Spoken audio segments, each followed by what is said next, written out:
Hello दोस्तों। इस video में हम देखने वाले हैं डेली यूजेस सेंटेंसेस। जैसे कि जो निर्देश या आदेश देने वाले जो सेंटेंसेस होते हैं उनके बारे में हम देखेंगे। जैसे कि आप देख रहे हैं, तुम ही जाओ, तैयार रहना, ये ऐसे सारे जितने भी सेंटेंसेस जो आदेश के रूप में यूज की जाती हैं डेली यूज, उन्हीं सेंटेंसेस को आज देखने वाले हैं। तो इन सेंटेंसेस को आप देखें और बोलने का प्रैक्टिस करें। डे बाई डे आप यूज करेंगे तो आप इससे भी इंग्लिश आपकी स्ट्रांग होगी। तो ये देखते हैं, सबसे पहला जो हमारा वर्ड है वो है तुम ही जाओ। तुम ही जाओ, इसको बोलना है तो इंग्लिश में बोलेंगे go your self. Go your self मतलब होता है तुम ही जाओ। यदि आप कहना चाहते हैं किसी को कि तैयार रहना, तो इसको कैसे बोलेंगे? Be ready. बी रेडी मतलब तैयार रहना। जैसे आप कहना चाह रहे हैं कि आप तैयार रहना, मैं आऊंगा, तो बोलेंगे आप be ready I will come. Be ready I will come मतलब तैयार रहना, मैं आऊंगा। दिया जलाना, अगर आप दिया जलाने की बात कर रहे हैं तो वहां पे लाइट द लैंप हो जाएगा। लाइट द लैंप का मतलब होता है दिया जलाना, और वहीं पर दिया बुझाना, लैंप बुझाना को बोलना है तो बोलेंगे put off the lamp. Put off the lamp का मतलब होता है लैंप बुझाना, दिया बुझाना। ठीक है। बिजली जलाने को बात है तो स्विच ऑफ और स्विच ऑन किया जाता है, तो इसलिए उसमें यूज होगा स्विच ऑन। तो जलाने के लिए स्विच ऑन, किसको जला रहे हैं? लाइट। तो switch on the light. Switch on the light का मतलब होता है बिजली जला दो, बिजली बुझा दो। Switch off the light. Switch off the light. ठीक है।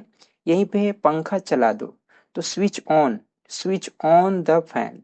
Switch on the fan. अब यहीं पे होता है कि पंखा बंद कर दो, तो हो जाता है switch off the fan. Switch off the fan. ठीक है। आगे है किसी को भेज कर उसे बुलाओ। किसी को भेजकर उसे बुलाओ, तो हो जाएगा send for him. Send for him. ठीक है। इन लोगों को अपना काम करने दो। ठीक है। यदि कोई व्यक्ति किसी काम करने वाले को डिस्टर्ब कर रहा है तो आप कहेंगे कि इन लोगों को अपना काम करने दो।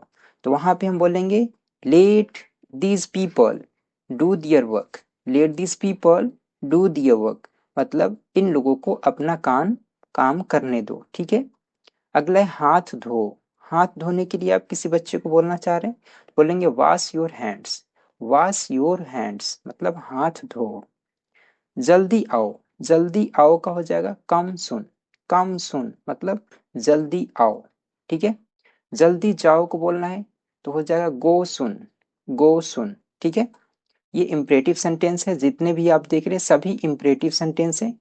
12 नंबर पे गाड़ी रोको। यदि आप कार से जा रहे हैं और आप कहना चाह रहे हैं कि गाड़ी रोको, तो हो जाएगा stop the car. Stop the car. ठीक है। वापस जाओ। वापस जाओ को बोलना है तो बोलेंगे गो बैक। गो बैक का मतलब होगा वापस जाओ। अगर हम कहना चाह रहे हैं वापस आओ, तो हो जाएगा यहाँ पे कम बैक। कम बैक मतलब वापस आओ। ठीक है। वर्ब की फर्स्ट फॉर्म और आगे जितने जो भी चीजें रहेंगी उसको रखते हैं। आगे है देर मत करो। देर मत करो इसको बोलेंगे डोंट डिले। डोंट डिले देर मत करो, या फिर don't be late. Don't be late. ठीक है। पेंसिल से मत लिखो।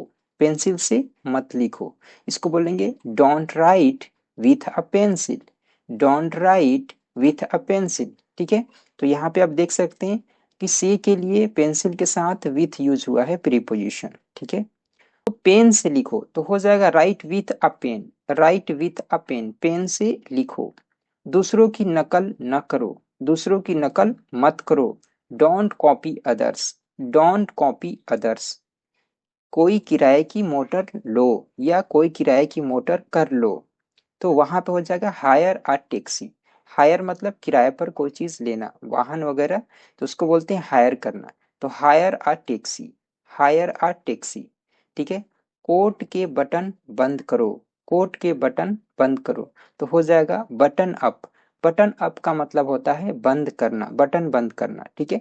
Button up your coat. Button up your coat. ठीक है। आग बुझने न देना। आग बुझने न देना का हो जाएगा keep the fire going. Keep the fire going. ठीक है। आग बुझने न देना। मुझे खबर देना मत भूलना। मुझे खबर देना मत भूलना। Don't forget to inform me. Don't forget to inform me मुझे खबर देना मत भूलना। Don't forget to inform me ठीक है, तो इसी तरीके से इसी में आपको बताया गया था। बी रेडी का मतलब क्या होता है, कमेंट बॉक्स में ज़रूर बताएं, और ये भी बताएं कि आपको ये वीडियो कितना यूज़फुल रहा है, और प्रैक्टिस भी करें। ठीक है, मिलते हैं नए वीडियो में। जय हिंद।